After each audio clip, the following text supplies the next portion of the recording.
You're pretty much conceived for You this. started at one. You know, Yeah. a little You have a picture- grandson that's how old? Or I have 10 grandchildren. 10 grandchildren. Yes. And they start when They they're just started. As soon as 1 they year, start, yeah. 6 months. There's a diaper and then there's a kimono hiding the diaper, you know. Anyways, so I started saving money by teaching class and stuff like that. And then at 17, I came to the United States to spend a month's vacation. I found that right before I came, that if I was a member of the YMCA, I would have a $1 discount, which for me at the time was a lot of money. So with saving my money and stuff like that, I stayed at the YMCA here in Hollywood Oh, really? Yes. So you mean to sleep? to sleep. Oh, At wow. the time Not they to had- go to the gym. No, no, no, Okay. no, to sleep. They were like a hostel all the time. They could, Yeah. People could come in and sleep. So I joined the YMCA in Brazil a month before I came, so I could get the ID and become I'm a member. So I came here and stayed at the YMCA, and for security reasons, I didn't want to leave my cash and my return ticket in my room. Okay. So I gave to the receptionist to put on the safe of the company, which he did. A week later, when I went to get some more cash, I find out that the receptionist had stolen my cash Oh, and my wow. ticket. So I called the manager and he said, I'm very sorry. I'm going to give you a couple of bucks to buy a sandwich, but I'm not buying you a new ticket. Call the airline company, which I did. They told me that it's going to take them 6 months to make sure nobody used my ticket so they could give me a new one. Wow. So I did not want to leave my father, worried about it. So I called my dad in Brazil, say, Dad, guess what? I love America. I'm going to be here for at least another 6 months. So fate. I didn't tell Fate. the old man that, fate indeed, yes. I didn't tell the old man that had no money, no ticket, didn't speak English, didn't know anybody. He would have a heart attack. So I learned very early on in my life that How old were you then? 17. So you weren't even 18 and you No. were in a new country. That's right. No money. No money, no nothing. Yeah. Yes. I learned very early on in my life that all bad things happen for a good reason. Huh. No matter what, how You bad think it is, all- 100%, no doubt, no doubt. I'm a living example of that. But do you think you have to recognize that and turn it into good? Because sometimes people, something bad happens and they get so depressed they never learn from it. That's right. Yeah. That's the trick. If they can turn things around and say, wait, what's the good in it for me? It changed immediately. Yeah. Always, invariably. Or look at all different, crossroads in your life where something very, very bad happened. Ultimately, it's for the good. It creates a new opportunity. That's the way I see it has happened to me many times. Yeah. Anyways, but just a question of looking at things. Once you can see, a person can see a glass half full, half empty, depends on the way you see the things. For me, it worked out well to understand and accept that mindset. Okay.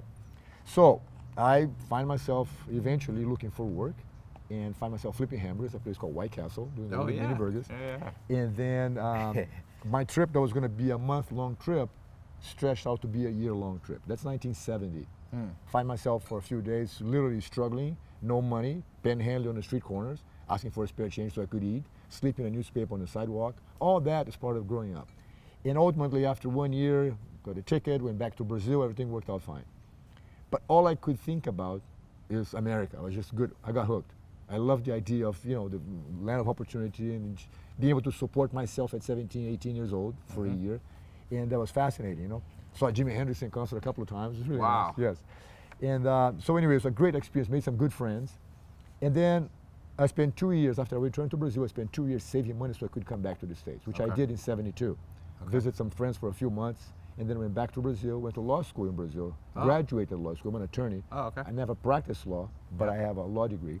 And then after finishing law school in 78, I decided it was time to come back to the United States and share the jiu-jitsu that my family had perfected with the rest of the world. That was my dream. So I came back. I first stayed with these friends of mine whose mother was an actress. So I would stay, she would go to work in the studios and I'd be home alone. Okay. But I can't be doing nothing, so I had to do something. So I'm washing the windows, I'm cleaning the bathrooms, I'm cooking dinner, cutting the grass, anything to show appreciation for her letting me stay at her place. And before you know it, I started looking for work, and she said, what do you want to do? I said, anything. Do you want to clean other people's homes? I said, of course. So I started calling her friends. She started calling her friends. Hey, my friend Jorge does a great cleaning work. Oh, send him over here, over here. So I'm cleaning everybody's house, right? A whole bunch of ladies, everybody in the business. And eventually I landed on the house of a woman whose husband was the assistant director on the TV show Starsky and Hutch. in Oh, Leeds. yeah. And 35 years ago, she says, hey, you're not a bad-looking guy. How come you're not in the movie business? I said, that's right. How come I'm not in the movie business? She said, take some pictures, and my husband will take you to a casting office, and you start doing extra work. And I said, done. Oh, wow. Hung up my broom, and I started doing extra work. Fantasy Island, Hill Street Blues, Heart to Heart, Wow. Rockford Files, Quincy, So Love from Boat, Brazil right to Hollywood. right to Hollywood. So now I'm doing extra work in the movies, having fun with that. And at the same time, I left the lady's house, rented a house with some friends of mine, put some mats in my garage, and every person I met I invited for a free class. Huh. So I'm working on the movies as an extra 5 days a week and teaching class Saturdays and Sundays. Okay. As my schedule get busy and I start working more here, I start cutting down the hours working the movies and teaching more classes. Right. So first class is on the house. I happen to be an amazing teacher. People are going to fall in love with the class for sure. Yeah. And then if you like it, you bring a friend, they'll get you another free class. If you bring Yeah. 10 friends, they'll get you 10 free classes. Yeah. And that's how the word was spreading around. It was not uncommon. I started teaching class in my garage for 1979, early 80s. That somebody would say, Jorge, my former Kung Fu instructor, or karate, or taekwondo, or wrestling, or boxing, or judo, does not believe in jiu-jitsu. He thinks that I'm wasting my time training with you. He wants to challenge to a challenge. He wants to challenge you to a fight. Would you accept that? I said, of course, bring him in. So the guy would bring their martial arts instructor to challenge me to a no-holds-bar fight in my garage on 3rd Street, Hermosa Beach. And of course, I'll tell my students, say Tuesday night, 8 o'clock, some Kung Fu guys So you showing have up. everybody watch. Everybody come in and watch. Some of those are on YouTube. Well- Maybe is it your brother, Hickson? Is Hickson your brother? Yeah, Hickson is my brother, yes. Because I've seen some challenges. There's and some challenge in the The old Kung days. Fu guy always loses. Well, Kung Fu is like other martial arts, they're all good. They're just Yes. limited on their possibilities. Right. You know, it's not my They're not fault. completely rounded out. That's right. It's Yeah. not my fault. Somebody had to be number one. I just happen to be it. So the bottom line is this. So these guys from different styles of martial arts kept coming to the house and challenged me over and over and over, hundreds of times on a 10-year span. Wow, really? That many times? Yes, hundreds of times. I'm bringing someone tonight. Great. Did you win every time? Yes. Yeah. It's not me. It's what I know. The sport. I mean, not the sport, the skill. As we say in Brazil, in a blind man's land, he who has one eye is king. Right. You know what I mean?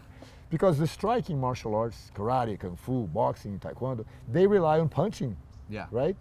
And it's okay that you can punch someone. If the guy's bigger, heavier, and stronger, you can knock him out, great. But if you're fighting someone who's bigger, heavier, and stronger than you, and you rely on a punch, even if you punch him on the face and break his nose, Yeah. that doesn't mean he's going to stop. Right. He cannot get a hold of you, throw you on the ground, and if you don't know how to deal with the grappling aspect of it, you're Right. very limited. Yeah. And the realism that my father had adapted and implemented on the jiu-jitsu techniques that we do is to deal with the person who is bigger, heavier, and stronger and wants to crush you on the ground also. Because that's usually the most dangerous situation. Of course. You get attacked by somebody, for women too. Of course. Yeah. That's the realistic situation. You don't Yeah. want to fight a little 5-year-old kid. Right. It's the kid's father they'll have you Right. worried about. You know, the guy's big, strong, and wants to beat you up. So you have to know how to defend yourself from that. It's not even a question of beating them up, Yeah. but knowing enough that you won't get hurt. Yeah. That's the science. Yeah. Of jiu-jitsu especially. Anyways, so the guys would come and challenge, and we had this whole bunch of challenge matches and stuff like that. And like I said, after 10 years, it dawned on me that I could not be in a garage challenging one person at a time to show the world about. That's not the way to go. You gotta, you know, and then we rented a little school in Torrance, you know, the Gracie Is that Academy. the school that's still there? No, that's But another it one. was still in Torrance. It was in Torrance also, yes. Okay, yeah. And people say, gosh, how come you stayed in Torrance, you know? Yeah. And I said, I have so many cop friends. They were coming to have class with me in the garage, you know, and I said, you know, these guys are my friends. Sometimes my lead foot, I go faster than I should in the stop sign. And the guy said, hold on, go slow, I'll see you in class tonight. I said, I'm not getting out of this town. That's So funny. that's kind of why I stay around the neighborhood. Anyway, so after hundreds of challenge matches like that, it dawned on me that I couldn't be doing this with one-on-one in a garage or even a small school in Torrance. That's the videos you're talking about, the ones we have on the Academy in Torrance. On the Yes, first one, yes. some challenge matches. Yes. And it's on the Gracie in Action DVDs we have. So what happens after those, it dawned on me, I can't do this. So I came up with the concept of creating the UFC, where you Yeah. can showcase to the world different styles of martial arts, fighting against one another. Yeah. In a 3-fight elimination. Remember, there are 8 fighters. Yeah. They fight each other. The losers get out. They keep fighting each other until we have one guy defeating everybody that night. And that was when there's no weight classes. No weight classes, no time limits. How no many years points. was that? That was the first 5 UFCs. First 5 UFCs. The first 5 UFC, yes. That's when I was involved in UFC. Yeah. Those days. And because for me, it was very important to allow different styles of martial arts to do anything and everything they wanted. You couldn't Right. have rules. Yeah. You know, the idea of the octagon, for example, I've been in enough fights that you can see if the guy starts getting beat up. He wants to run away between the ropes in a Yes. boxing ring. Yeah. But the idea of the cage is so the guy can't run away. Yeah. In fact, movie director John Milius, who was a student of mine at the time, John, I invited him to be the creative director, and John and I came up with the concept for the octagon. Huh. You know, we thought of a moat with alligators, you know, a shark tank around, so that if the guy want to run away, you get chewed up by sharks or stuff. But ultimately, we settled for the octagon. It turned out to be a great idea. Yeah. It's still happening today. They still call it the octagon. Yes, yes. So it worked out great. So, with that said, of course, I think I mentioned to you, I was... got How old mar- were you? So this is in 1994 when you started UFC? 93. Three, sorry, The three. first one, yeah. I have 47, 48, something Okay. like that, yes. So eventually the thing, of course, exploded. It caught Yeah. on big time. It was a very successful experience, you know, and it just turned out to be a great showcase Yeah. opportunity for Jiu-Jitsu. Yeah. And the message and the dream I had of making people realize the importance of knowing Jiu-Jitsu was done. I mean, after the first event, the U.S. Army calls me up and said, Mr. Gracie, we saw the little guy beat the big guy.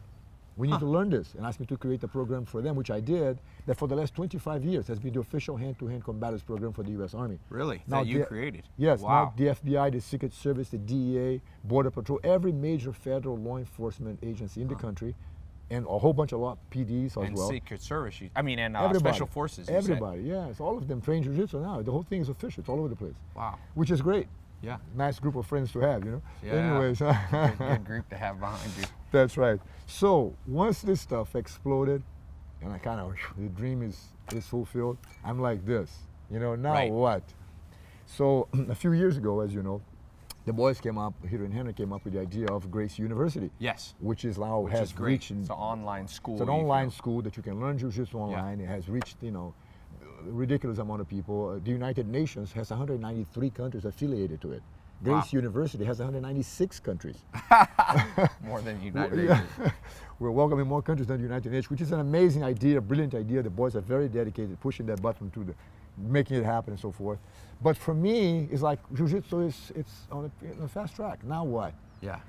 And one day, about 5 years ago, I had this epiphany. It's the health.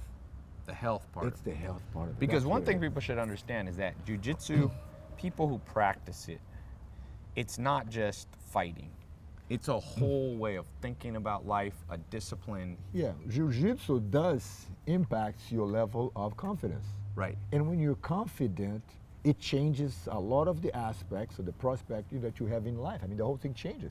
One thing is you walk around insecure. The other one is a businessman. If you're confident on your possibilities, you deal with that meeting in a way that is very different. Yeah. So the confidence aspect of Jiu-Jitsu is really impactful in one's life. Yeah. So there's that side to it.